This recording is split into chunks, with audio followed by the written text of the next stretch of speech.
Unions. Unions. Ha! The region is still on fire. Let's look at just some of the headlines here. I like this one. Brotherhood role rising in Egypt.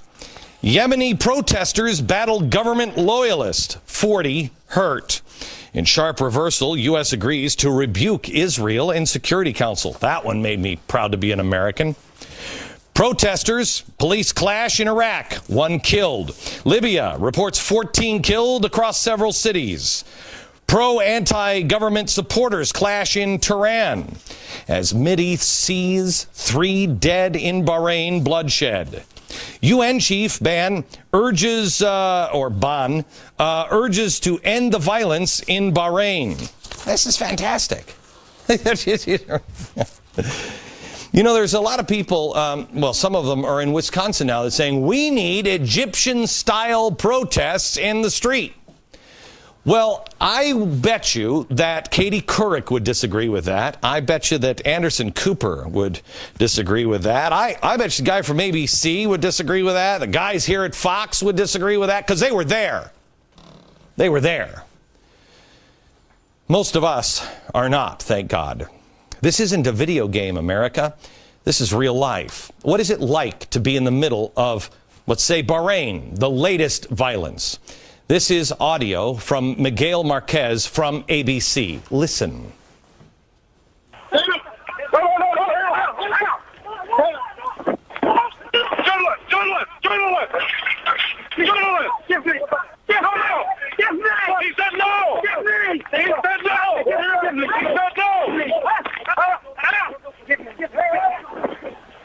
I just got beat rather badly by a gang of thugs.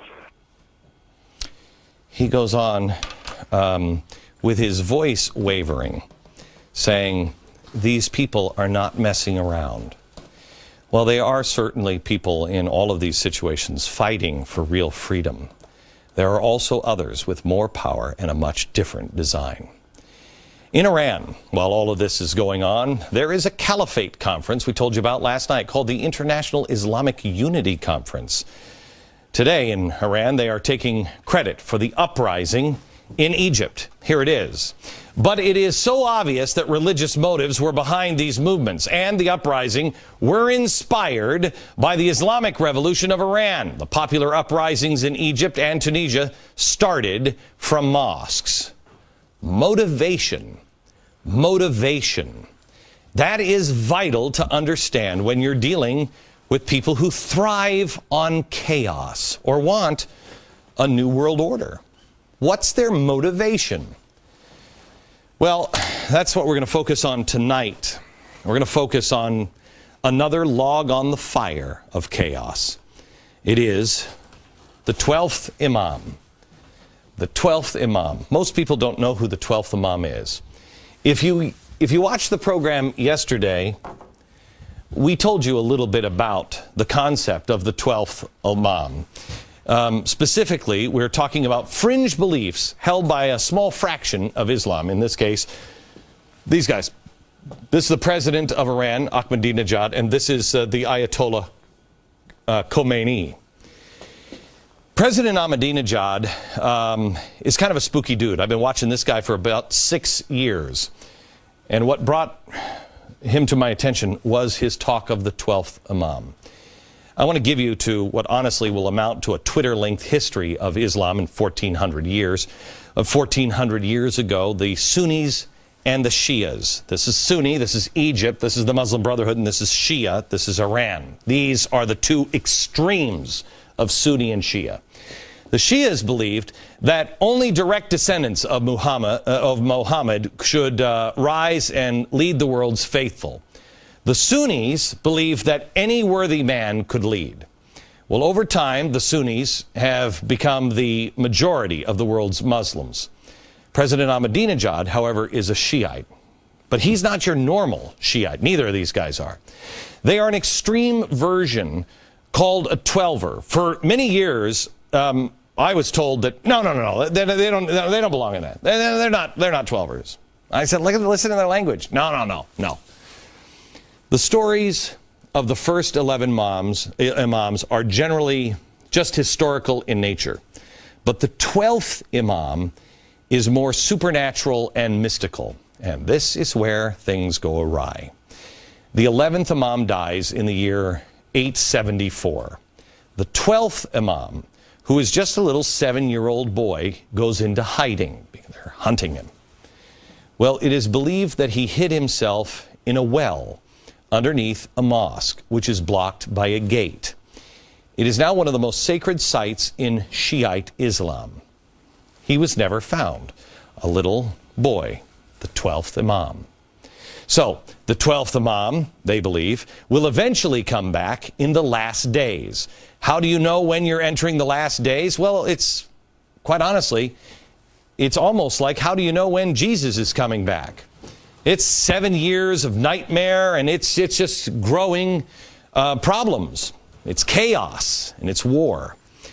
But once that ends, the infidels will have been defeated, and the mullahs will rule over a peaceful Islamic world.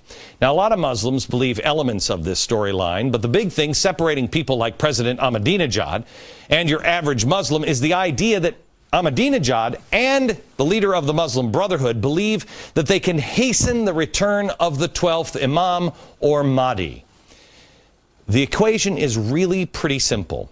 For the 12th Imam to return and bring an Islamic paradise, you have to have chaos, lots and lots of bloodshed. So, when Ahmadinejad says, let me help hasten the return of the promised one, that means create chaos. So it will bring on the end times, which brings on the 12th Imam. That's the end game that he's looking for. Now, the story sounds ridiculous. It sounds ridiculous to you. It sounds ridiculous to me. I don't believe it, but it's not whether you or I believe it or not. It's whether the people who are running the biggest state sponsor of terrorism on earth believe it. Whether the people that send warships through the Suez Canal believe it. It's whether the people putting the world on edge with a budding nuclear program believe it. President Ahmadinejad actually ran for, this sounds ridiculous but true, actually ran for mayor of Tehran with a 2-point platform.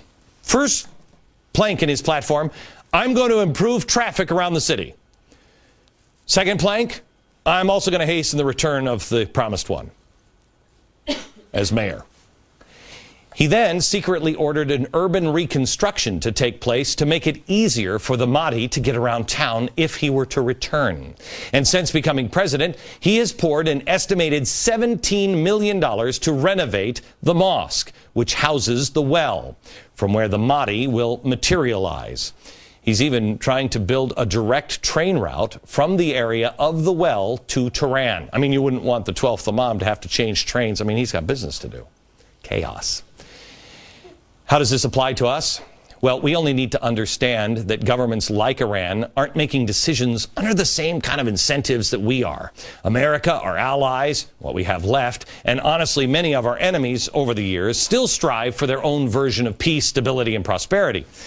But Iran's government isn't motivated by those same things.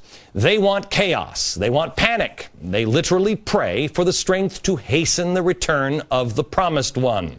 They need the meltdown so their extreme vision of the future can finally come to earth. It's easy to dismiss him, but don't. President Ahmadinejad said this week, the final move has begun. We are in the middle of a global revolution managed by the dear 12th Imam. The Great Awakening is unfolding. One can witness the hand of the Imam in managing it. And then there is this. Let's support goodness and the majority of people who are good and the embodiment of absolute good. That is the Imam of time. Hasten the arrival of Imam al-Mahdi and grant him good health and victory. And make us his followers and those who attest to his rightfulness. O God, hasten the arrival of Imam al-Mahdi and grant him good health and victory. He does this all the time. Most people in America don't know the story of the 12th Imam. Most people don't understand its relevance. Tonight, you will. And you can call these people crazy, because I do. I think they're nuts. But do so at your own peril. Last time we discussed the words and the words coming from Islamic extremists, and we blew them off. We were taken off guard by the worst terrorist attack in our history. Are we going to ignore those words again? Or will we take the people who say they want to kill us at their word and pay attention?